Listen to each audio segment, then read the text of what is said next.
ਸਤਿ ਸ਼੍ਰੀ ਅਕਾਲ ਜੀ। News Asia Punjabi ਦੇਖ ਰਹੇ ਹੋ ਤੁਸੀਂ ਤੇ मैं हाँ कुलवंत सिंह।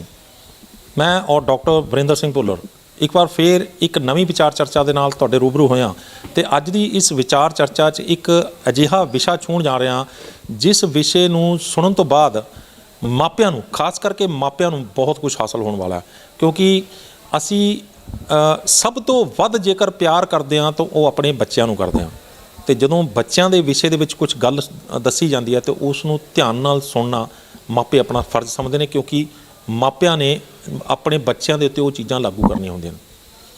ਕੀ ਆ ਉਹ ਵਿਸ਼ਾ? ਆਪਾਂ ਡਾਕਟਰ ਵਰਿੰਦਰ ਸਿੰਘ ਭੁੱਲਰ ਉਹਨਾਂ ਦਾ ਸਵਾਗਤ ਕਰ ਲੈਂਦੇ ਹਾਂ, ਫਿਰ ਸ਼ੁਰੂ ਕਰਦੇ ਹਾਂ। ਡਾਕਟਰ ਸਾਹਿਬ, ਤੁਹਾਡਾ ਨਿਊਜ਼ ਏਸ਼ੀਆ ਪੰਜਾਬੀ ਦੇ ਬਹੁਤ ਬਹੁਤ ਸਵਾਗਤ ਜੀ। ਨਿਊਜ਼ ਏਸ਼ੀਆ ਪੰਜਾਬੀ ਸਾਰੇ ਦਰਸ਼ਕਾਂ ਨੂੰ ਮੇਰੇ ਵੱਲੋਂ ਪਿਆਰ ਭਰੀ ਸਤਿ ਸ਼੍ਰੀ ਅਕਾਲ। ਸਤਿ ਸ਼੍ਰੀ ਅਕਾਲ ਜੀ। ਡਾਕਟਰ ਸਾਹਿਬ, ਜਿੱਦਾਂ ਕਿ ਆਪਾਂ ਆਫ ਦਾ ਕੈਮਰਾ ਗੱਲ ਕਰ ਰਹੇ ਸੀਗੇ ਤੇ ਤੁਸੀਂ ਜਦੋਂ ਗੱਲ ਛੇੜੀ ਤੇ ਮੈਨੂੰ ਲੱਗਿਆ ਵੀ ਇਹਦੇ 'ਤੇ ਵੀਡੀਓ ਬਣਾ ਕੇ ਪਬਲਿਕ ਤੱਕ ਜਾਣਕਾਰੀ ਪਹੁੰਚਾਉਣੀ ਚਾਹੀਦੀ ਹੈ। ਕਿ ਸੋਚੋ ਕਿ ਪਹਿਲਾਂ ਆਪਾਂ 6 ਸਾਲ ਦੇ ਬੱਚੇ ਨੂੰ ਸਕੂਲ ਪੜ੍ਹਨੇ ਪਾਉਂਦੇ ਸੀ, ਅੱਜ ਆਪਾਂ 1.5-2 ਸਾਲ ਦੇ ਬੱਚੇ ਨੂੰ ਸਕੂਲ ਪੜ੍ਹਨੇ ਪਾ ਦਿੰਦੇ ਹਾਂ। ਕੀ ਕਾਰਨ ਨੇ ਤੇ ਥੋੜ੍ਹਾ ਜਿਹਾ ਤੁਸੀਂ ਉਹ ਦੱਸ ਦਿਓ। ਦੇਖੋ, ਐਕਚੁਅਲ ਦੇ ਵਿੱਚ ਕੀ ਹੈਗਾ ਕਿ ਆਪਾਂ ਹਰੇਕ ਵੀਡੀਓ 'ਚ ਇਹ ਚੀਜ਼ ਕਹਿੰਦੇ ਹੈਗੇ ਆ ਕਿ ਨੇਚਰ ਨੇ ਸਾਨੂੰ ਆਪਣੇ ਨਿਯਮ ਦੇ ਵਿੱਚ ਬਣਾਇਆ। ਬੱਚੇ ਦਾ ਜਨਮ ਔਰ ਜਨਮ ਤੋਂ ਬਾਅਦ ਉਹਦੀ ਜਿਹੜੀ ਗਰੋਥ ਹੈ ਉਹਦੇ ਕੁਝ ਪ੍ਰਿੰਸੀਪਲਸ ਨੇ, ਲੇਕਿਨ ਇਹਨੂੰ ਇਸ ਤਰ੍ਹਾਂ ਕਹਿ ਲਿਆ ਜਾਵੇ ਕਿ ਮੈਨੂੰ ਤੁਸੀਂ ਇਹਨੂੰ ਟਾਈਟਲ ਵੀ ਦੇ ਸਕਦੇ ਹੋ ਕਿ ਅੱਜ ਕੱਲ੍ਹ ਦੇ ਮਾਪੇ ਉਹ ਫਲਾਂ ਦੇ ਵਪਾਰੀ ਹੋ ਗਏ ਆ। ਠੀਕ ਹੈ, ਜਿਵੇਂ ਇੱਕ ਕੱਚੇ ਫਲ ਨੂੰ ਤੋੜਿਆ ਜਾਂਦਾ ਫਿਰ ਕੈਮੀਕਲ ਲਾ ਕੇ ਪਕਾ ਕੇ ਵੇਚਿਆ ਜਾਂਦਾ, ਉਵੇਂ ਅੱਜ ਬੱਚਿਆਂ ਨਾਲ ਹੋ ਰਿਹਾ। ਬਿਨਾਂ ਇਹ ਜਾਣਕਾਰੀ ਹਾਸਲ ਕੀਤੇ ਕਿ ਬੱਚਾ ਇਸ ਚੀਜ਼ ਲਈ ਤਿਆਰ ਹੈ ਜਾਂ ਨਹੀਂ ਹੈ, ਬਿਨਾਂ ਇਹ ਗਿਆਨ ਨੂੰ ਗੇਨ ਕੀਤੇ, ਹਾਸਲ ਕੀਤੇ ਕਿ ਅਸੀਂ ਬੱਚੇ ਨਾਲ ਵਾਕਈ ਹੀ ਸਹੀ ਕਰ ਰਹੇ, ਬਿਨਾਂ ਇਹ ਕੁਐਸਚਨਿੰਗ ਆਪਣੇ ਅੰਦਰ ਪੈਦਾ ਕੀਤੇ ਕਿ ਕੀ ਇਸ ਤਰ੍ਹਾਂ ਕਰਨ ਨਾਲ ਸਾਡੇ ਹੱਥ ਚੰਗੇ ਰਿਜ਼ਲਟ ਆਏ ਨੇ, ਅਸੀਂ ਕੰਟੀਨਿਊ ਉਹ ਇੱਕ ਤਰ੍ਹਾਂ ਦੇ ਫਲਾਂ ਦੇ ਵਪਾਰੀਆਂ ਵਾਲਾ ਬਿਹੇਵੀਅਰ ਜਾਰੀ ਰੱਖਿਆ ਹੋਇਆ।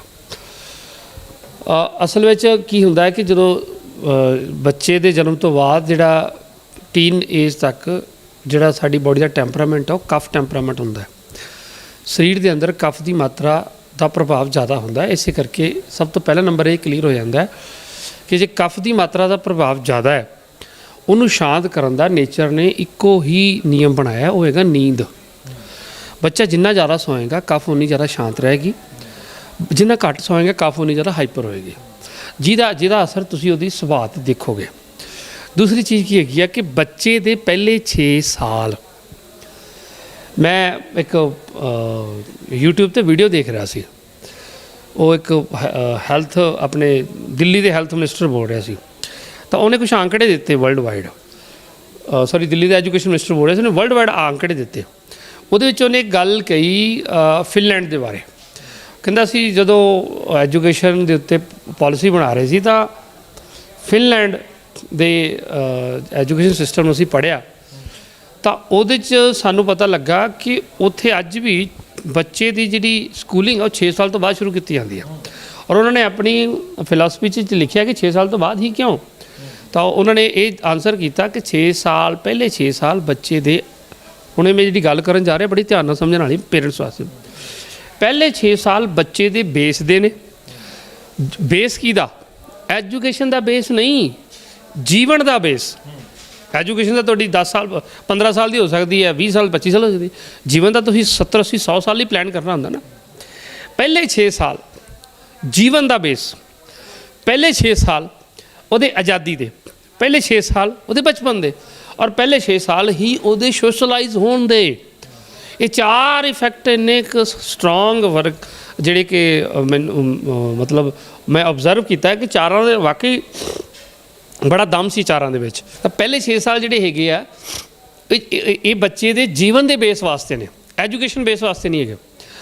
ਅੱਛਾ, ਇਹੀ ਰੀਜ਼ਨ ਫਿਰ ਮੈਂ ਜਦੋਂ ਓਬਜ਼ਰਵ ਕੀਤਾ, ਇਹਦੇ ਬਾਰੇ ਪੜ੍ਹਿਆ, ਆਪਦੇ ਲੈਵਲ 'ਤੇ R&D ਕੀਤੀ, ਤਾਂ ਮੈਨੂੰ ਇੱਕ ਚੀਜ਼ ਸਮਝ ਆਈ ਕਿ ਪਹਿਲਾਂ ਜਿੰਨੇ ਵੀ ਬੱਚੇ ਪੜ੍ਹੇ ਵੀ ਸੀ ਜਾਂ ਘੱਟ ਪੜ੍ਹੇ ਸੀ ਪਹਿਲਾਂ ਆਬਾਦੀ, ਪਰ ਉਹਨਾਂ 'ਚ ਅੱਜ ਵੀ ਇੱਕ ਚੀਜ਼ ਬੜੀ ਅੱਛੀ ਹੈ, ਉਹ ਸੋਸ਼ਲਾਈਜ਼ ਬਹੁਤ ਨੇ ਲੋਕ।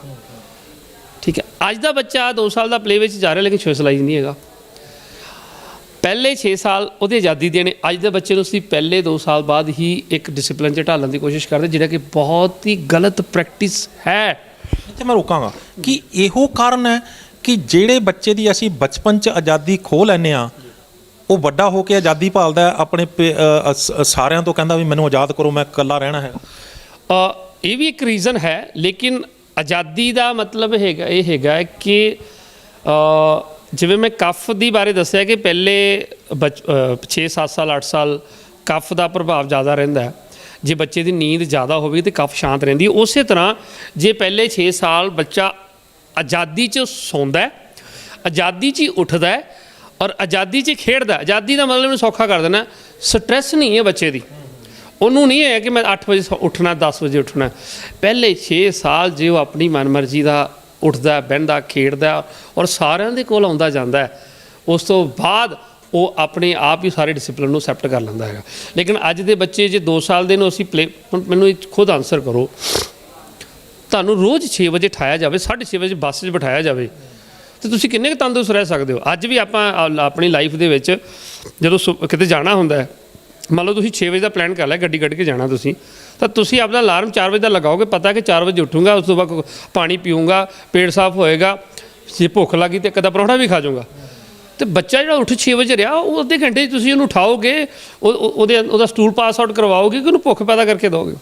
ਤਾਂ ਜੰਮਦੇ ਬੱਚੇ ਨੂੰ ਅਸੀਂ ਜਿਹੜਾ ਡਿਸਪਲਿਨ 'ਚ ਢਾਲਣ ਦੀ ਇੱਕ ਗਲਤ ਪ੍ਰੈਕਟਿਸ 'ਚ ਪੈ ਗਏ ਹੈਗੇ ਆ, ਉਹ ਬੱਚੇ ਨੂੰ ਮਾਨਸਿਕ ਤੌਰ 'ਤੇ ਗੁਲਾਮ ਕਰਦਾ, ਬੱਚੇ ਨੂੰ ਮਾਨਸਿਕ ਤੌਰ 'ਤੇ ਡਰਪੋਕ ਬਣਾਉਂਦਾ, ਬੱਚੇ ਨੂੰ ਮਾਨਸਿਕ ਤੌਰ 'ਤੇ ਪ੍ਰੋਬਲਮ ਸੋਲਵਿੰਗ ਅਤੇ ਡਿਸੀਜਨ ਮੇਕਿੰਗ 'ਚ ਗਰੀਬ ਕਰ ਦਿੰਦਾ। ਉਹ ਬੱਚਾ ਨਹੀਂ ਉਸ ਤੋਂ ਬਾਅਦ ਸਰਵਾਈਵ ਕਰ ਪਾਉਂਦਾ ਹੈਗਾ, ਠੀਕ ਹੈ, ਕਿਉਂਕਿ ਉਹਦੀ ਬਚਪਨ ਤੋਂ ਹੀ ਇੱਕ ਆਦਤ ਦਾ ਹਿੱਸਾ ਬਣ ਜਾਂਦਾ ਡਰਨਾ, ਬਚਪਨ ਤੋਂ ਹੀ ਆਦਤ ਦਾ ਹਿੱਸਾ ਬਣ ਜਾਂਦਾ ਸਟਰੈਸ, ਬਚਪਨ ਤੋਂ ਹੀ ਆਦਤ ਦਾ ਹਿੱਸਾ ਬਣ ਜਾਂਦਾ ਕਿ ਮੈਂ ਬਚਣਾ ਕਿਸੇ ਚੀਜ਼ ਤੋਂ, ਉਹ ਡਰ ਕੇ ਰਹਿੰਦਾ।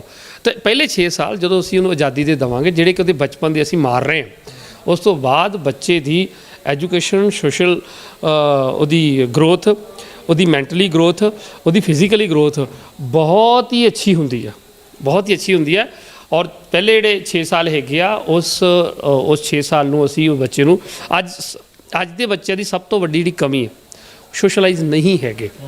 ਜੇ ਬੱਚਾ ਸੋਸ਼ਲਾਈਜ਼ ਨਹੀਂ ਹੋਏਗਾ, ਨੰਬਰ ਭਾਵੇਂ 99% ਲੈ ਰਿਹਾ, ਉਹ ਨਾ ਤੁਹਾਡੇ ਕੰਮ ਦਾ, ਨਾ ਸਮਾਜ ਦੇ ਕੰਮ ਦਾ, ਨਾ ਦੇਸ਼ ਦੇ ਕੰਮ ਦਾ, ਉਹ ਆਪਣੀ ਸੈਲਫਿਸ਼ ਲਾਈਫ ਲਈ ਹੀ ਪੈਦਾ ਹੋਇਆ, ਸੈਲਫਿਸ਼ ਲਾਈਫ ਲਈ ਹੀ ਪੈਦਾ ਹੋ ਕੇ ਮਰ ਜਾਂਦਾ। ਔਰ ਜਦੋਂ ਵੀ ਕਿਤੇ ਲਾਈਫ 'ਚ ਸਮੱਸਿਆ ਆਉਂਦੀ ਆ, ਅੱਜ ਦੇ ਬੱਚਿਆਂ ਦੇ ਮਾਈਂਡ 'ਚ ਸਭ ਤੋਂ ਜ਼ਿਆਦਾ ਸੁਸਾਈਡ ਪਲਾਨ ਕਿਉਂ ਆਉਂਦੇ ਪਏ ਨੇ? ਕਿਉਂ? ਉਹ ਡਿਸੀਜਨ ਮੇਕਿੰਗ ਅਤੇ ਪ੍ਰੋਬਲਮ ਸੋਲਵਿੰਗ ਦਾ ਹਿੱਸਾ ਨਹੀਂ ਰਿਹਾ। ਪਹਿਲੇ 6 ਸਾਲ ਪਹਿਲਾਂ ਕੀ ਹੁੰਦਾ ਸੀ, ਬੱਚਾ ਜਦੋਂ ਗਰੋ ਕਰਦਾ ਹੈ, ਉਹ ਅੱਜ ਕੀ ਹੈ, ਜਿਵੇਂ ਹੀ ਬੱਚਾ ਥੋੜ੍ਹਾ ਚੱਲਣ ਲੱਗ ਪੈਂਦਾ ਨਾ, ਉਸ ਤੋਂ ਬਾਅਦ ਅਸੀਂ ਦੇਖਦੇ ਹਾਂ ਵੀ ਸਭ ਦੇ ਬੱਚੇ ਸਕੂਲ ਜਾ ਰਹੇ ਨੇ ਅਤੇ ਮੇਰਾ ਬੱਚਾ ਘਰੇ ਹੈ। ਸਾਨੂੰ ਹੁੰਦਾ ਵੀ ਸਕੂਲ ਜਾਏਗਾ ਕੁਛ ਸਿੱਖੇਗਾ। ਨੋ, ਪਹਿਲੇ 6 ਸਾਲ ਨੂੰ ਸੋਸ਼ਲਾਈਜ਼ ਕਰਨਾ ਬਹੁਤ ਜ਼ਰੂਰੀ ਆ। ਜਿਹੜਾ ਬੱਚੇ ਦੇ 6 ਸਾਲ ਤੁਸੀਂ ਸੋਸ਼ਲਾਈਜ਼ ਕਰ ਲਿਆ, ਉਹੀ ਬੁਢਾਪੇ 'ਚ ਤੁਹਾਨੂੰ ਸੰਭਾਲੇਗਾ। ਜਿਹਨੂੰ ਸੋਸ਼ਲਾਈਜ਼ ਨਹੀਂ ਕੀਤਾ, ਉਹ ਤੁਹਾਨੂੰ ਨਹੀਂ ਸੰਭਾਲੇਗਾ ਬੁਢਾਪੇ 'ਚ। ਕਿਉਂ? ਉਹਨੂੰ ਅਸੀਂ ਸੋਸ਼ਲਾਈਜ਼ ਕੀਤਾ ਹੀ ਨਹੀਂ। ਸੋਸ਼ਲਾਈਜ਼ ਦੇ ਵਿੱਚ ਹੀ ਸਿੱਖੇਗਾ ਕਿ ਮੈਂ ਬੁੱਢੇ ਮਾਂ ਬਾਪ ਨੂੰ ਸੰਭਾਲਣਾ, ਸੋਸ਼ਲਾਈਜ਼ 'ਚ ਹੀ ਸਿੱਖੇਗਾ ਕਿ ਮੈਂ ਆਪਣੇ ਕਿਸੇ ਇਹ ਮੇਰੇ ਰਿਸ਼ਤੇਦਾਰ ਨੇ ਜਾਂ ਇਹ ਮੇਰਾ ਦੋਸਤ ਹੈ। ਇਹ ਸਾਰੀਆਂ ਚੀਜ਼ਾਂ ਉਹਨੇ ਸਕੂਲ 'ਚ ਨਹੀਂ ਸਿੱਖਣੀਆਂ। ਔਰ ਇਮੋਸ਼ਨਲੀ ਜਿੰਨਾ ਵੀ ਸਟਰੋਂਗ ਹੋਣਾ, ਉਹਨੇ ਉਹੀ 6 ਸਾਲ ਦੇ ਵਿੱਚ ਹੀ ਹੋਣਾ। ਉਸ ਤੋਂ ਬਾਅਦ ਕੀ ਰੀਜ਼ਨ ਹੈ? ਅੱਜ 2 ਸਾਲ ਦੇ ਨੂੰ ਤੁਸੀਂ ਦੂਰ ਕੀਤਾ, ਜਦੋਂ ਉਹਨੂੰ ਸੁਰਤ ਆਉਂਦੀ ਹੈ, ਉਹ ਫਿਰ ਤੁਹਾਨੂੰ ਦੂਰ ਕਰਦਾ। ਫਿਰ ਅਸੀਂ ਕਹਿੰਦੇ ਸਾਡੇ ਵਿੱਚ ਨਹੀਂ ਬੈਠਦਾ। ਕਿਉਂ ਬੈਠੇ? ਵਿੱਚ ਉਹੀ ਬੈਠੇਗਾ ਜਿਹਨੂੰ ਤੁਸੀਂ ਸੋਸ਼ਲਾਈਜ਼ ਕੀਤਾ। ਪਹਿਲੇ 6 ਸਾਲ ਜਿਹਨੇ ਤੁਹਾਡੇ 'ਚ ਟਾਈਮ ਸਪੈਂਡ ਕੀਤਾ, ਉਦੋਂ ਨੂੰ ਪਤਾ ਹੋਏਗਾ ਮੇਰਾ ਤਾਇਆ, ਮੇਰੀ ਤਾਈ ਹੈ, ਮੇਰੇ ਚਾਚਾ, ਮੇਰੀ ਚਾਚੀ ਹੈ। ਅੱਜ ਕਿਸੇ ਬੱਚੇ ਨੂੰ ਪੇਰੈਂਟਸ ਹੈ, ਮੰਮੀ ਪਾਪਾ ਤੋਂ ਇਲਾਵਾ ਅਤੇ ਘਰ ਦੇ 2 ਮੈਂਬਰਾਂ ਤੋਂ ਇਲਾਵਾ ਜਿਹਨੂੰ ਰੋਜ਼ ਦੇਖ ਰਿਹਾ, ਇਸ ਤੋਂ ਇਲਾਵਾ ਤੁਹਾਨੂੰ ਰਿਸ਼ਤੇਦਾਰਾਂ ਨੂੰ ਨਹੀਂ ਪਤਾ ਹੈਗਾ। ਕਿਉਂ? ਉਹ ਸਵੇਰੇ 6 ਵਜੇ ਉਹਦੀ ਵੈਨ ਆਉਂਦੀ ਪਈ ਹੈ ਔਰ 2 ਵਜੇ ਵਾਪਸ ਆ ਰਿਹਾ, 4 ਵਜੇ ਉਸ ਤੋਂ ਬਾਅਦ ਟਿਊਸ਼ਨ ਚਲ ਜਾਂਦਾ, ਦੈਨ ਥੱਕ ਕੇ ਸੌਂ ਗਿਆ। ਉਹ ਸੋਸ਼ਲਾਈਜ਼ ਜ਼ੀਰੋ ਆ ਉਹਦਾ। ਅਤੇ ਜਿਹੜੀ ਸਰਵਾਈਵਲ ਹੈ, ਜਿਹੜੀ ਸਾਡੀ ਅਚੀਵਮੈਂਟ ਹੈ, ਉਹ ਸੋਸ਼ਲਾਈਜ਼ ਹੋਣ ਨਾਲ ਜ਼ਿਆਦਾ ਹੁੰਦੀ ਹੈ। ਤੁਹਾਡੇ ਕਾਲਜ ਦੇ ਵਿੱਚ ਨੰਬਰ ਘੱਟ ਹੋਣ, ਤੁਹਾਡੇ ਸਕੂਲ 'ਚ ਨੰਬਰ ਘੱਟ ਹੋਣ, ਲੇਕਿਨ ਤੁਹਾਡਾ ਸੋਸ਼ਲੀ ਬਿਹੇਵੀਅਰ ਅੱਛਾ ਹੈ, ਤੁਸੀਂ ਸੋਸ਼ਲਾਈਜ਼ ਬਹੁਤ ਅੱਛੇ ਹੋ, ਤੁਸੀਂ ਅੱਛੇ ਸੰਬੰਧ ਕ੍ਰੀਏਟ ਕਰ ਸਕਦੇ ਹੋ ਇੱਕ ਸਟ੍ਰੇਂਜਰ ਦੇ ਨਾਲ, ਸਭ ਤੋਂ ਹਾਈ ਸੈਲਰੀ ਤੁਸੀਂ ਗੇਨ ਕਰੋਗੇ। ਟੌਪ ਮੋਸਟ MNC ਕੰਪਨੀਆਂ ਦੇ ਵਿੱਚ ਅੱਜ ਡਿਗਰੀਆਂ ਦੇ ਨੰਬਰ ਨਹੀਂ ਦੇਖੇ ਜਾਂਦੇ। ਇਹ ਦੇਖਿਆ ਜਾਂਦਾ ਹੈ ਕਿ ਇਹ ਅੱਛਾ ਇੱਕ ਰਿਲੇਸ਼ਨ ਕਿਵੇਂ ਬਿਲਡ ਕਰ ਸਕਦਾ ਕਸਟਮਰ ਦੇ ਨਾਲ, ਠੀਕ ਹੈ। ਤਾਂ ਉਹ ਇਹ ਚੀਜ਼ਾਂ ਸਕਿੱਲ ਉਹਨਾਂ ਦੇ ਵਿੱਚ ਹੀ ਹੁੰਦੇ ਜਿਨ੍ਹਾਂ ਦੇ ਵਿੱਚ ਫੈਮਿਲੀ ਦੇ ਵਿੱਚ ਸੋਸ਼ਲਾਈਜ਼ ਹੋਣਾ ਸਿਖਾਇਆ ਜਾਂਦਾ। ਅਤੇ ਅੱਜ ਤਾਂ ਫੈਮਲੀਆਂ ਸੋਸ਼ਲਾਈਜ਼ ਨਹੀਂ ਹੈ, ਕਿਉਂਕਿ ਜੁਆਇੰਟ ਫੈਮਿਲੀ ਤੋਂ ਟੁੱਟ ਕੇ ਅਸੀਂ ਗਰੁੱਪ 'ਚ ਕਨਵਰਟ ਹੋ ਗਏ, ਗਰੁੱਪ ਤੋਂ ਅੱਗੇ ਨਿਊਕਲੀਅਰ ਫੈਮਿਲੀ 'ਚ ਕਨਵਰਟ ਹੋ ਗਏ, ਬੱਚੇ ਵੀ ਨਿਊਕਲੀਅਰ ਨੇ। ਦੈਨ ਉਸ ਤੋਂ ਬਾਅਦ ਉਹਦਾ ਲਾ ਫਿਰ ਜਦੋਂ ਸਾਨੂੰ ਬਜ਼ੁਰਗ ਅਵਸਥਾ 'ਚ ਸਾਨੂੰ ਪੁੱਛਦੇ ਨਹੀਂ, ਅਸੀਂ ਕਹਿੰਦੇ ਸਾਨੂੰ ਪੁੱਛਦੇ। ਰੀਜ਼ਨ ਹੈ ਕਿ ਅਸੀਂ ਉਹਨਾਂ ਦੇ ਕਰੈਕਟਰ, ਉਹਨਾਂ ਦੇ ਆਚਰਣ ਅਤੇ ਉਹਨਾਂ ਦੇ ਬਿਹੇਵੀਅਰ 'ਚ ਉਹ ਚੀਜ਼ਾਂ ਐਡ ਔਨ ਨਹੀਂ ਕੀਤੀਆਂ। ਅਸੀਂ ਉਹਨੂੰ 2 ਸਾਲ ਦੀ ਨੂੰ ਹੀ ਡਿਸਪਲਿਨ 'ਚ ਢਾਲਣ ਦੀ ਕੋਸ਼ਿਸ਼ ਕੀਤੀ, ਉਹਦਾ ਢਲਿਆ, ਉਹ ਸਾਰੀ ਜ਼ਿੰਦਗੀ ਢਲਦਾ ਰਹਿੰਦਾ, ਉਹਨੂੰ ਉਸ ਚੀਜ਼ ਦਾ ਕੋਈ ਵੀ ਸੈਂਸ ਜਿਹੜੀ ਆਬਜ਼ਰਵੇਸ਼ਨ ਬਹੁਤ ਘੱਟ ਹੁੰਦੀ ਹੈ। ਡਾਕਟਰ ਸਾਹਿਬ, ਜਿਹੜਾ ਬਚਪਨ ਦੇ ਵਿੱਚ ਜੋ ਕੁਝ ਵੀ ਉਸ ਨੂੰ 2-2.5 ਸਾਲ ਦੀ ਉਮਰ 'ਚ ਜਦੋਂ ਸਕੂਲ ਜਾਣਾ ਸ਼ੁਰੂ ਕਰਦਾ ਤੇ ਉਹਨੂੰ ਜਿਹੜੀ ਪੰਡ ਜਿਹੜੀ ਆ ਕਿਤਾਬਾਂ ਦੀ ਚੁਕਾ ਦਿੱਤੀ ਜਾਂਦੀ ਹੈ, ਕਿਤੇ ਨਾ ਕਿਤੇ ਉਹ ਵੀ ਬੜਾ ਭਾਰੀ ਅਸਰ ਕਰ ਰਹੀ ਹੈ ਉਹਦੇ 'ਤੇ। ਬਿਲਕੁਲ ਉਹ ਚੀਜ਼ ਬੱਚੇ ਨੂੰ ਮਾਨਸਿਕ ਡਰ, ਸਟ੍ਰੈਸ ਨੂੰ ਵਧਾਉਂਦੀ ਆ। ਅਸੀਂ ਹੋਰ ਜ਼ਿਆਦਾ ਇਹਦੇ 'ਚ ਕਨਫਿਊਜ਼ ਹੋਣ ਦੀ ਵੀ ਜ਼ਰੂਰਤ ਨਹੀਂ। ਸਾਡਾ ਮੇਨ ਕੰਮ ਆ ਕਿ ਬੱਚੇ ਨੂੰ ਪਹਿਲੇ 6 ਸਾਲ ਅਸੀਂ ਆਜ਼ਾਦ ਰੱਖਣਾ ਤੇ ਆਜ਼ਾਦ ਰਹਿਣ ਦੇਣਾ, ਤਾਂ ਜੋ ਆਜ਼ਾਦ ਸੋਚ ਦਾ ਉਹ ਮਾਲਕ ਬਣੇ। ਅੱਜ ਜਿਹਨੂੰ ਤੁਸੀਂ 2 ਸਾਲ ਨੂੰ ਵਾਲੇ ਨੂੰ ਕਿਤਾਬਾਂ ਨਾਲ ਜੋੜ ਰਹੇ ਹੋ, ਉਹ ਕਿਤਾਬੀ ਕੀੜਾ ਬਣ ਕੇ ਹੀ ਜੀਵਨ ਕੱਢਦਾ। ਫਿਰ ਉਹ ਇੱਕ ਆਜ਼ਾਦ ਸੋਚ ਦਾ ਮਾਲਕ ਨਹੀਂ ਹੈ। ਉਹਦੇ 'ਚ ਇਹ ਮਾਦਾ ਖਤਮ ਹੋ ਜਾਂਦਾ ਹੈ, ਕਿਉਂ ਪੁੱਛਣ ਦਾ, ਕੁਐਸ਼ਨਿੰਗ ਕਰਨ ਦਾ ਮਾਦਾ ਖਤਮ ਹੋ ਜਾਂਦਾ। ਸੋ ਇਹ ਚੀਜ਼ਾਂ ਇੱਕ ਆਜ਼ਾਦ ਸੋਚ ਨਾਲ ਨਿਕਲਦੀਆਂ ਨੇ। ਜੇ ਬੱਚੇ ਦੀ ਪਰਵਰਿਸ਼ ਆਜ਼ਾਦ ਹੋਈ ਹੋਏਗੀ, ਉਹ ਆਪਣੇ ਜੀਵਨ ਦੇ ਵਿੱਚ ਕਿਸੇ ਜ਼ੁਲਮ ਦੇ ਅਗੇਂਸਟ ਆਵਾਜ਼ ਵੀ ਤਾਂ ਹੀ ਉਠਾ ਸਕਦਾ ਜੇ ਉਹ ਸੋਸ਼ਲਾਈਜ਼ ਹੈ। 10 ਬੰਦਿਆਂ 'ਚ ਤਾਂ ਹੀ ਉਹ ਕੁਐਸ਼ਨਿੰਗ ਕਰ ਸਕਦਾ ਜੇ ਉਹ ਸੋਸ਼ਲਾਈਜ਼ ਹੈ। ਠੀਕ ਹੈ, ਤਾਂ ਸੋਸ਼ਲਾਈਜ਼ ਕਰਨਾ ਬਹੁਤ ਜ਼ਰੂਰੀ ਹੈ। ਇਸੇ ਕਰਕੇ ਪਹਿਲਾਂ ਬੱਚੇ ਜੇ 6 ਸਾਲ 7 ਸਾਲ ਦੀ ਉਮਰ ਦੇ ਵਿੱਚ ਸਕੂਲ ਜਾਂਦੇ ਸੀ ਤਾਂ ਉਹਨਾਂ ਦਾ ਵਿਕਾਸ, ਉਹਨਾਂ ਦਾ ਸੋਸ਼ਲਾਈਜ਼ ਹੋਣਾ, ਉਹਨਾਂ ਦੇ ਆਪਸੀ ਰਿਸ਼ਤੇਦਾਰੀਆਂ ਨੂੰ ਦੀ ਸਮਝ, ਉਹਨਾਂ ਦਾ ਆਪਸੀ ਭਾਈਚਾਰਾ ਪ੍ਰੇਮ ਦੀ ਸਮਝ ਜ਼ਿਆਦਾ ਹੁੰਦੀ ਸੀ। ਅੱਜ ਮੰਮੀ ਪਾਪਾ ਤੋਂ ਇਲਾਵਾ ਅੰਕਲ ਆਂਟੀ 'ਤੇ ਗੱਲ ਖਤਮ ਹੋ ਜਾਂਦੀ ਹੈ। ਠੀਕ ਹੈ, ਲੇਕਿਨ ਜੇ ਆਪਾਂ ਆਪਣੀ ਸੰਸਕ੍ਰਿਤੀ ਮੁਤਾਬਕ ਧਿਆਨ ਮਾਰੀਏ ਤਾਂ ਰਿਸ਼ਤੇ ਇਸ ਕਰਕੇ ਬਣਾਏ ਗਏ ਸੀ ਕਿ ਇੱਕ ਸਾਨੂੰ ਆਪਦੇ ਬਲੱਡ ਦੇ ਲੈਵਲ ਦੀ ਸਮਝ ਆ ਸਕੇ, ਫੈਮਿਲੀ ਟਰੀ ਦਾ ਪਤਾ ਲੱਗ ਸਕੇ। ਠੀਕ ਹੈ, ਤਾਂ ਇਹਦਾ ਮਤਲਬ ਹੋ ਗਿਆ ਅਸੀਂ ਇੱਕ ਰਿਚ ਸੰਸਕ੍ਰਿਤੀ ਨੂੰ ਬਿਲੋਂਗ ਕਰਦੇ ਸੀ। ਤਾਂ ਉਹ ਸੋਸ਼ਲਾਈਜ਼ ਨਾ ਹੋਣ ਕਰਕੇ ਬੱਚਿਆਂ ਨੂੰ ਸਿੰਪਲ ਕਰ ਦਿੱਤਾ ਗਿਆ ਵੀ ਇਹ ਤੇਰਾ ਅੰਕਲ ਹੈ ਅਤੇ ਇਹ ਤੇਰੀ ਆਂਟੀ ਆ। ਜਿਹੜਾ ਵੀ ਮੰਮੀ ਪਾਪਾ ਤੋਂ ਇਲਾਵਾ ਦਿਖੇ ਉਹ ਤੇਰਾ ਜਾਂ ਅੰਕਲ ਹੈ ਅਤੇ ਜਾਂ ਆਂਟੀ ਹੈ, ਇਸ ਤੋਂ ਅੱਗੇ ਕੋਈ ਰਿਸ਼ਤਾ ਹੀ ਨਹੀਂ ਉਹਨੂੰ ਯਾਦ ਹੋਏਗਾ। ਤਾਂ ਇਹ ਇੱਕ ਬਹੁਤ ਵੱਡਾ ਲਾਸ ਹੈ ਔਰ ਇਹਦੇ ਨਾਲ ਸਮਾਜਿਕ ਤਰੁੱਟੀਆਂ ਵਧੀਆਂ ਨੇ, ਘਟੀਆਂ ਨਹੀਂ ਹੈਗੀਆਂ। ਇਹਦੇ ਨਾਲ ਸਮਾਜਿਕ ਸਮੱਸਿਆਵਾਂ ਵਧੀਆਂ ਘਟੀਆਂ ਨਹੀਂ ਹੈਗੀਆਂ, ਕਿਉਂਕਿ ਪਰਮੇਸ਼ਰ ਨੇ ਹਿਊਮਨ ਬੋਡੀ ਬਣਾਈ ਇਸ ਤਰੀਕੇ ਨਾਲ ਹੈ ਕਿ ਬਿਨਾਂ ਰਿਸ਼ਤਿਆਂ ਤੋਂ ਇਹ ਲੰਬਾ ਟਾਈਮ ਖੁਸ਼, ਲੰਬਾ ਟਾਈਮ ਤੰਦਰੁਸਤ ਅਤੇ ਲੰਬਾ ਟਾਈਮ ਜਿੰਦਾ ਨਹੀਂ ਰਹਿ ਸਕਦੀ। ਤੁਹਾਨੂੰ ਰਿਸ਼ਤੇ ਚਾਹੀਦੇ ਨੇ। ਜੇ ਤੁਹਾਡੇ ਕੋਲ ਆਪਦੇ ਬਲੱਡ ਰਿਲੇਸ਼ਨ ਨਹੀਂ ਵਾਲੇ ਰਿਸ਼ਤੇ ਨਹੀਂ ਹੋਣਗੇ ਤਾਂ ਤੁਸੀਂ ਆਰਟੀਫਿਸ਼ਲ ਜਿਹੜੇ ਰਿਸ਼ਤੇ ਉਹ ਕ੍ਰੀਏਟ ਕਰੋਗੇ। ਤੁਸੀਂ ਦੋਸਤ ਨੂੰ ਭਰਾ ਮੰਨੋਗੇ, ਤੁਸੀਂ ਕਿਸੇ ਦੀ ਭੈਣ ਨੂੰ ਉਹਦੇ 'ਚ ਆਪਣੀ ਭੈਣ ਨੂੰ ਫੀਲ ਕਰੋਗੇ। ਲੇਕਿਨ ਸੱਚਾਈ ਹੈ ਕਿ ਇੱਕ ਹੈਲਦੀ ਬਾਡੀ ਲਈ, ਇੱਕ ਚੰਗੇ ਵਿਚਾਰਾਂ ਵਾਲੇ ਸਰੀਰ ਲਈ ਔਰ ਇੱਕ ਲੰਬੇ ਜੀਵਨ ਵਾਸਤੇ ਰਿਸ਼ਤਿਆਂ ਦਾ ਸਾਥ ਹੋਣਾ ਬਹੁਤ ਜ਼ਰੂਰੀ ਹੈ। ਬੱਚਿਆਂ ਨੂੰ ਅਸੀਂ ਖਾਲੀ 99% ਨੰਬਰ ਦੀ ਦੌੜ 'ਚੋਂ ਨਾ ਪਾਈਏ, ਨੰਬਰ ਭਾਵੇਂ ਉਹਦੇ 60% ਹੋਣ। ਅਗਰ ਤੁਹਾਡਾ ਬੱਚਾ ਸੋਸ਼ਲਾਈਜ਼ ਹੈ ਤਾਂ ਉਹ ਤੁਹਾਡੀ ਪੀੜ੍ਹੀ ਦਾ ਸਭ ਤੋਂ ਇੱਕ ਸਟਰੈਂਥ ਔਰ ਤਾਕਤਵਰ ਬੱਚਾ ਸਾਬਤ ਹੋ ਸਕਦਾ ਹੈਗਾ, ਕਿਉਂਕਿ ਉਹਦੇ ਅੰਦਰ ਇੱਕ ਮਾਦਾ ਤਾਂ ਜ਼ਰੂਰ ਮਿਲੇਗਾ ਕਿ ਕਿਸੇ ਮੁਸ਼ਕਿਲ ਤੋਂ ਡਰ ਕੇ ਪਿੱਛੇ ਮੁੜਨ ਵਾਲਾ ਨਹੀਂ ਹੋਏਗਾ। ਸੋ ਇਹ ਬਹੁਤ ਜ਼ਰੂਰੀ ਹੈ ਕਿ ਮੈਂ ਨਹੀਂ ਕਹਿ ਰਿਹਾ ਹੈਗਾ ਕਿ ਤੁਹਾਡਾ ਬੱਚਾ 3 ਸਾਲ ਦਾ ਸਕੂਲ ਜਾ ਰਿਹਾ ਤਾਂ ਉਹਨੂੰ ਤੁਸੀਂ ਸਕੂਲ ਤੋਂ ਹਟਾ ਦਿਓ। ਅਸੀਂ ਇਹਦੇ ਲਈ ਕਿਸੇ ਨੂੰ ਕੋਈ ਤਿਆਰ ਨਹੀਂ ਕਰ ਰਹੇ ਹੈਗੇ, ਲੇਕਿਨ ਇੱਕ ਰੈਫਰੈਂਸ ਜ਼ਰੂਰ ਤੁਹਾਡੇ ਅੱਗੇ ਰੱਖਿਆ ਹੈਗਾ ਕਿ ਜੇ ਅਸੀਂ ਬੱਚਿਆਂ ਨੂੰ ਸਕੂਲਿੰਗ ਵੀ ਕਰਾਉਣੀ ਆ ਤਾਂ ਉਹਦੇ ਸੋਸ਼ਲਾਈਜ਼ ਕਰਨ 'ਤੇ ਵੀ ਅਸੀਂ ਕੁਛ ਨਾ ਕੁਛ ਐਕਟੀਵਿਟੀਜ਼ ਕਰੀਏ, ਉਹਨੂੰ ਸੋਸ਼ਲਾਈਜ਼ ਵੀ ਕਰੀਏ। ਜੇ ਅਸੀਂ ਬੱਚੇ ਨੂੰ ਸਕੂਲ ਨਾਲ ਐਡ ਕਰ ਰਹੇ ਹਾਂ ਤਾਂ ਉਹਨੂੰ 7 ਡੇ ਸਕੂਲ ਨਾਲ ਘਟਾ ਕੇ ਅਸੀਂ ਉਹਨੂੰ 4 ਡੇ ਸਕੂਲ ਕਰਕੇ 2 ਦਿਨ ਉਹਨੂੰ ਘਰੇ ਵੀ ਸਪੈਂਡ ਕਰਨ ਲਈ ਦਈਏ। ਉਹਨੂੰ ਆਜ਼ਾਦ ਸੋਚ ਰੱਖੀਏ। ਪਹਿਲੇ 6 ਸਾਲ ਤੁਸੀਂ ਬੱਚੇ 'ਤੇ ਕੋਈ ਸਟ੍ਰੈਸ ਨਹੀਂ ਬਣਾਉਣਾ। ਜੋ ਕੁਛ ਉਹ ਕਰਨਾ ਚਾਹੁੰਦਾ ਉਹਦੀ ਐਕਟੀਵਿਟੀਜ਼ ਨੂੰ ਓਬਜ਼ਰਵ ਕਰੋ। ਹਰ ਇਨਸਾਨ ਨੂੰ ਉਹਨੂੰ ਮਿਲਣ ਦਿਓ। ਹਰ ਰਿਸ਼ਤੇ ਦੇ ਵਿੱਚ ਉਹਨੂੰ ਤੁਸੀਂ ਇਨਵੋਲਵ ਕਰੋ ਔਰ ਜਿਹੜੀ 6 ਸਾਲ 'ਚ ਤੁਸੀਂ ਬੇਸ ਬਣਾਇਆ ਹੋਏਗਾ ਤੁਹਾਡੇ ਬੁਢੇਪੇ ਤੱਕ ਉਹ ਸਾਥ ਦੇਵੇਗਾ।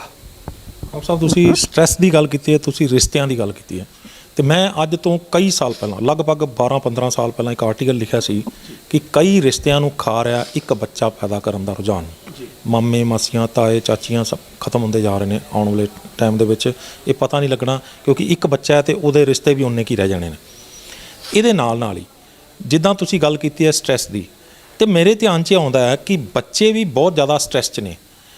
ਕਿਵੇਂ ਪਤਾ ਲਗਾਇਆ ਜਾਵੇ ਕਿ ਇੱਕ ਬੱਚਾ, ਛੋਟਾ ਬੱਚਾ ਸਟ੍ਰੈਸ ਦੇ ਵਿੱਚ ਜੀ ਰਿਹਾ? ਆਪਾਂ ਵੀਡੀਓ 'ਚ ਵੀ ਕਈ ਵਾਰੀ ਇਹ ਚੀਜ਼ ਕਲੀਅਰ ਕੀਤੀ ਹੈ ਔਰ ਸਾਇੰਸ ਕਲਾਸ 'ਚ ਵੀ ਅਸੀਂ ਸਮਝਾਉਂਦੇ ਹਾਂ। ਜਦੋਂ ਤੁਸੀਂ ਸਟ੍ਰੈਸ ਦੇ ਵਿੱਚ ਹੁੰਦੇ ਹੋ ਤੁਹਾਡਾ ਜਿਹੜਾ ਲੀਵਰ ਹੈ ਇਹ ਬਹੁਤ ਘੱਟ ਕੰਮ ਕਰਦਾ ਹੈ। ਅੱਜ 90% ਪੇਰੈਂਟਸ ਦੀ ਸਮੱਸਿਆ ਹੈ ਕਿ ਸਾਡਾ ਬੱਚਾ ਕੁਝ ਖਾਂਦਾ ਨਹੀਂ ਗਾ। ਜਿਹਦੇ ਬੱਚੇ ਦੀ ਭੁੱਖ ਘੱਟ ਆ ਮੀਨਸ ਉਹ ਸਟ੍ਰੈਸ ਹੈ। ਹੁਣ ਉਹ ਬੱਚਾ ਸਟ੍ਰੈਸ 'ਚ ਆ, ਬੱਚੇ ਨੂੰ ਨਹੀਂ ਪਤਾ ਕਿ ਇਹਨੂੰ ਸਟ੍ਰੈਸ ਕਹਿੰਦੇ ਆ, ਬਟ ਇਹ ਸਮਝੋਗੇ ਤਾਂ ਨਰਵਸ ਸਿਸਟਮ ਹਾਈਪਰ ਮੋਡ 'ਚ ਹੈ, ਪ੍ਰੈਸ਼ਰ ਦਬਾਅ 'ਚ ਹੈ। ਔਰ ਦੂਸਰਾ, ਜੇ ਤੁਹਾਡਾ ਬੱਚਾ ਹੱਸਦਾ ਨਹੀਂ ਪਿਆ, ਖੇਡ ਨਹੀਂ ਰਿਹਾ, ਤੇ ਬੱਚਿਆਂ ਨੂੰ ਬੱਚਾ ਪਸੰਦ ਨਹੀਂ ਕਰ ਰਿਹਾ, ਤਾਂ ਸਟ੍ਰੈਸਡ ਹੈ। ਤੇ ਇਹ ਚੀਜ਼ ਤੁਹਾਡੇ ਲਈ ਚਿੰਤਾ ਦਾ ਵਿਸ਼ਾ ਹੋਣੀ ਚਾਹੀਦੀ ਹੈ। ਤੁਹਾਨੂੰ ਉਹਦਾ ਹੱਲ ਕਿਸੇ ਤੋਂ ਲੈਣਾ ਪਏਗਾ, ਸਮਝਣਾ ਪਏਗਾ, ਤੇ ਉਹਨੂੰ ਠੀਕ ਕਰਕੇ ਹੀ ਅੱਗੇ ਚੱਲਣ 'ਚ ਤੁਹਾਡਾ ਫਾਇਦਾ। ਅਦਰਵਾਈਜ਼ ਜੇ ਤੁਹਾਡੇ ਕੋਲ ਅਗਲੀ ਜਨਰੇਸ਼ਨ ਲਈ ਟਾਈਮ ਨਹੀਂ ਹੈਗਾ, ਫਿਰ ਜਾਂ ਤਾਂ ਅਸੀਂ ਬੱਚੇ ਪੈਦਾ ਕਰਨੇ ਬੰਦ ਕਰ ਦਈਏ, ਤੇ ਜੇ ਪੈਦਾ ਕੀਤੇ ਨੇ ਤਾਂ ਉਹਨਾਂ ਨੂੰ ਸਾਥ ਨਾਲ ਲੈ ਕੇ ਚੱਲਣਾ ਸ਼ੁਰੂ ਕਰੀਏ, ਤਾਂ ਸਾਨੂੰ ਫੇਰ ਹੀ ਜਾ ਕੇ ਇੱਕ ਅੱਛਾ ਜੀਵਨ ਡਿਜ਼ਾਈਨ ਹੋਏਗਾ।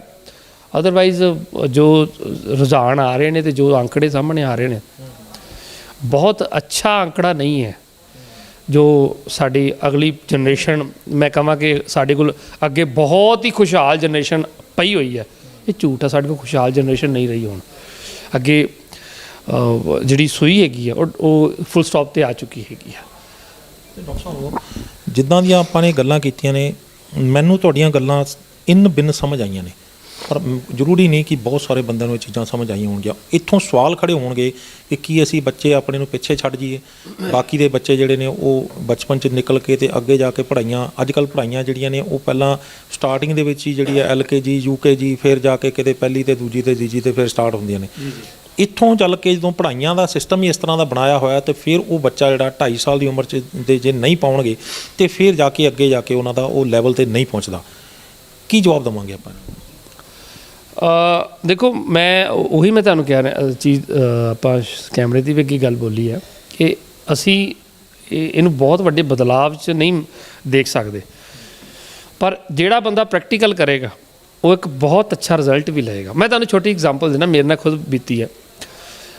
ਛੋਟਾ ਬੇਟਾ ਜਦੋਂ 3 ਸਾਲ ਦਾ ਹੋਇਆ ਤਾਂ ਉਹਨੂੰ ਪਲੇ ਵਿੱਚ ਐਡਮਿਸ਼ਨ ਕਰਵਾਈ ਗਈ 3 ਸਾਲ ਦੇ ਨੂੰ, ਤਾਂ ਕੋਵਿਡ ਆ ਗਿਆ। ਹੁਣ ਕੋਵਿਡ 2 ਸਾਲ ਚੱਲਿਆ, 3 ਤੇ 2 5 ਹੋ ਗਏ। ਹੁਣ 5 ਸਾਲ ਦਾ ਹੋ ਕੇ ਨਰਸਰੀ ਕਰ ਰਿਹਾ, ਮਤਲਬ ਪਲੇਵੇ ਕਮ ਨਰਸਰੀ ਦੋਨੇ ਕੰਬੀਨੇਸ਼ਨ 'ਚ ਹੈ। ਪਲੱਸ ਅਸੀਂ ਉਹਨੂੰ ਕਦੀ ਸਟ੍ਰੈਸ ਨਹੀਂ ਕੀਤਾ ਕਿ ਤੂੰ, ਜਿਵੇਂ ਹੁਣ ਸਕੂਲਿੰਗ ਟਾਈਮ ਚੇਂਜ ਹੈ, ਜੇ ਉਹ ਸੁਬਾਹ ਉੱਠ ਜਾਂਦਾ ਤੇ ਭੇਜੀਦਾ, ਨਹੀਂ ਤੇ ਉਹ ਘਰੇ ਹੁੰਦਾ, ਠੀਕ ਹੈ। ਹੁਣ ਇਹ ਇੱਕ ਇਹਦੇ ਵਿੱਚ ਅਸੀਂ ਇੱਕ ਚੇਂਜ, ਬਦਲਾਵ ਕੀ ਦੇਖਿਆ ਹੈਗਾ। ਹੁਣ ਵੱਡਾ ਬੇਟਾ ਉਹ ਪੁਰਾਣੇ ਜੋ ਵੀ ਆਪਾਂ ਦੁਨੀਆ ਤੋਂ ਸਿੱਖਦੇ ਉਵੇਂ ਉਹ ਸਕੂਲ ਗਿਆ। ਦੋਨਾਂ ਦੇ ਸੁਭਾਅ 'ਚ ਬਹੁਤ ਅੰਤਰ ਹੈ, ਜ਼ਮੀਨ ਅਸਮਾਨ ਦਾ। ਜਦੋਂ ਉਹ ਘਰੇ ਹੁੰਦਾ ਛੋਟਾ ਬੇਟਾ, ਸਾਡੇ ਸਾਰੇ ਘਰ ਦੇ ਵਿੱਚ ਇੱਕ ਰੌਣਕ ਵਾਲਾ ਮਾਹੌਲ ਹੁੰਦਾ।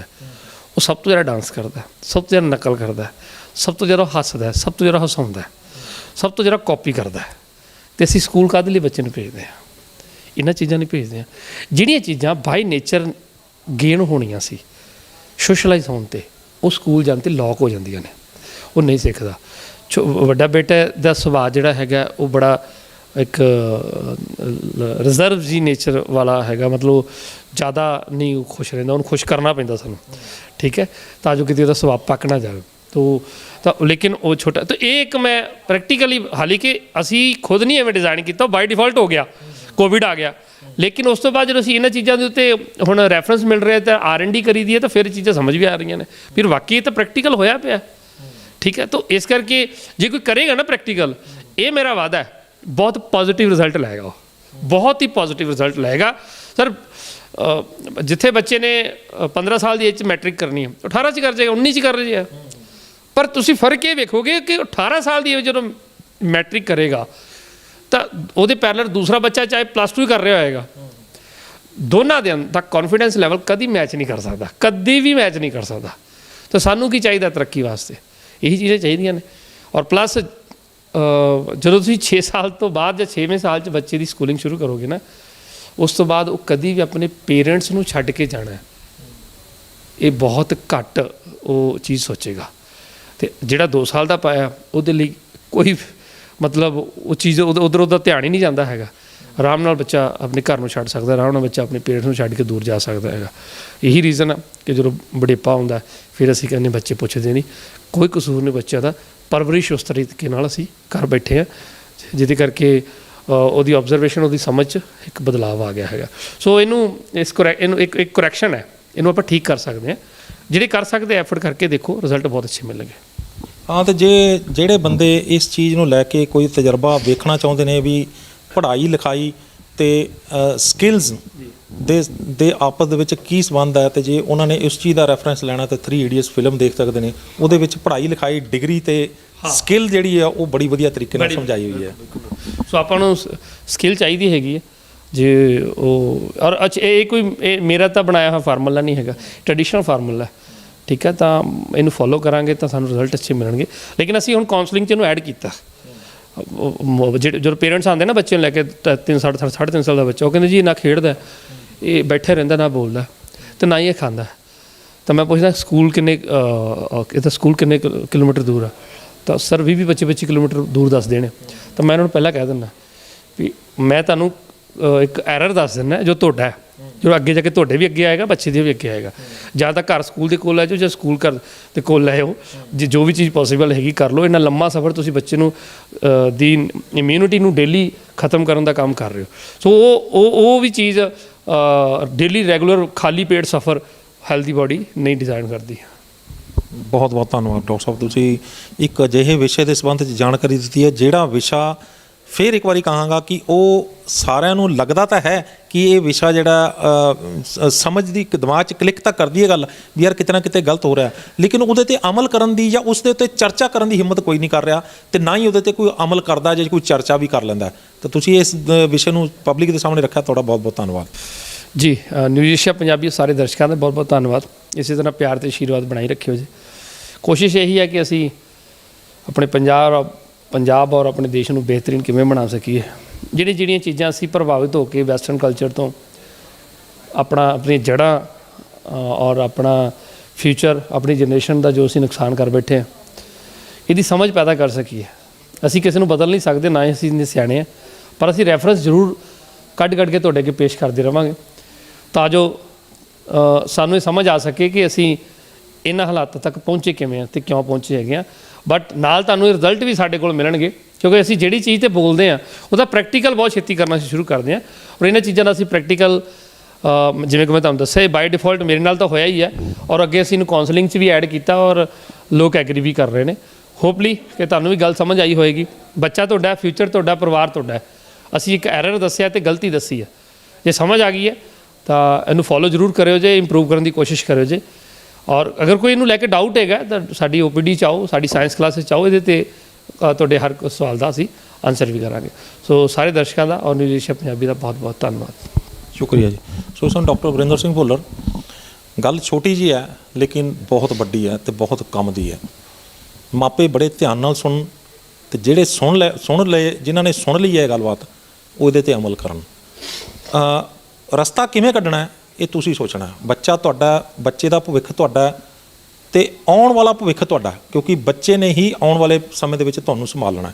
ਤੇ ਜਿੱਦਾਂ ਡਾਕਟਰ ਵਰਿੰਦਰ ਸਿੰਘ ਭੁੱਲਰ ਹੋਣਾ ਨੇ ਅੱਜ ਦੱਸਿਆ ਕਿ ਜਿੱਦਾਂ ਦੇ ਹਾਲਾਤਾਂ ਦੇ ਵਿੱਚੋਂ ਤੁਸੀਂ ਬੱਚਾ ਪਾਲ ਕੇ ਵੱਡਾ ਕਰੋਗੇ, ਉੱਦਾਂ ਉਹਨਾਂ ਦੇ ਦਿਮਾਗ ਦੇ ਵਿੱਚ ਸਿੱਖਿਆਵਾਂ ਪਾਓਗੇ, ਜੋ ਕੁਝ ਉਹਨੂੰ ਡਿਲੀਵਰ ਕਰੋਗੇ, ਉਹੀ ਤੁਹਾਨੂੰ ਅੰਤ ਦੇ ਵਿੱਚ ਉਹਨਾਂ ਨੇ ਜਾ ਕੇ ਉਹਦਾ ਨਤੀਜਾ ਦੇਣਾ ਹੈਗਾ। ਤੇ ਜੇ ਕੁਝ ਸਮਝ ਆਇਆ ਤਾਂ ਇਹਦਾ ਹੱਲ ਹੁਣੀ ਤੋਂ ਕੱਢਣਾ ਸ਼ੁਰੂ ਕਰੀਏ, ਤਾਂ ਕਿ ਸਾਨੂੰ ਸਾਡਾ ਬੱਚਾ ਵੀ ਜਿਹੜਾ ਤੰਦਰੁਸਤ ਹਾਲਤ 'ਚ ਮਿਲੇ, ਉਸ ਨੂੰ ਸਮਾਜ ਦੀ ਸਮਝ ਮਿਲੇ, ਉਸ ਦੇ ਅੰਦਰ ਉਹ ਚੀਜ਼ਾਂ ਡਿਵੈਲਪ ਹੋਣ ਜਿਹੜੀਆਂ ਕਿ ਦੇਸ਼ ਲਈ ਵੀ ਚੰਗੀਆਂ ਹੋਣ, ਸਮਾਜ ਲਈ ਵੀ ਚੰਗੀਆਂ ਹੋਣ ਤੇ ਪਰਿਵਾਰ ਲਈ ਵੀ ਚੰਗੀਆਂ ਹੋਣ ਤੇ ਬੱਚੇ ਦੇ ਆਪਣੇ ਲਈ ਵੀ ਚੰਗੀਆਂ ਹੋਣ। ਤੇ ਜੇਕਰ ਇਹ ਸਾਰਾ ਕੁਝ ਕਰਕੇ ਅਸੀਂ ਆਪਣੇ ਬੱਚੇ ਨੂੰ ਤੇ ਇੱਕ ਸਮਾਜ ਨੂੰ ਤੇ ਇੱਕ ਚੰਗਾ ਨਾਗਰਿਕ ਦੇ ਦਿੰਦੇ ਹਾਂ, ਤਾਂ ਅਸੀਂ ਸਮਝਾਂਗੇ ਕਿ ਇਸ ਵੀਡੀਓ ਨੂੰ ਬਣਾਉਣ ਦਾ ਮਕਸਦ ਵੀ ਕਾਮਯਾਬ ਰਿਹਾ। ਸਾਡੇ ਚੈਨਲ ਨੂੰ ਤੇ ਸਾਡੇ Facebook page news Asia Punjabi ਨੂੰ ਲਾਈਕ, ਸਬਸਕ੍ਰਾਈਬ ਤੇ ਫੋਲੋ ਕਰਨਾ ਨਾ ਭੁੱਲਿਓ। ਅਗਲੀ ਵਾਰ ਫਿਰ ਹਾਜ਼ਰ ਹੋਵਾਂਗੇ ਇੱਕ ਨਵੇਂ ਮੁੱਦੇ, ਇੱਕ ਨਵੇਂ ਮਹਿਮਾਨ ਦੇ ਨਾਲ। ਉਦੋਂ ਤੱਕ ਮੈਨੂੰ ਦਿਓ ਇਜਾਜ਼ਤ। ਧੰਨਵਾਦ।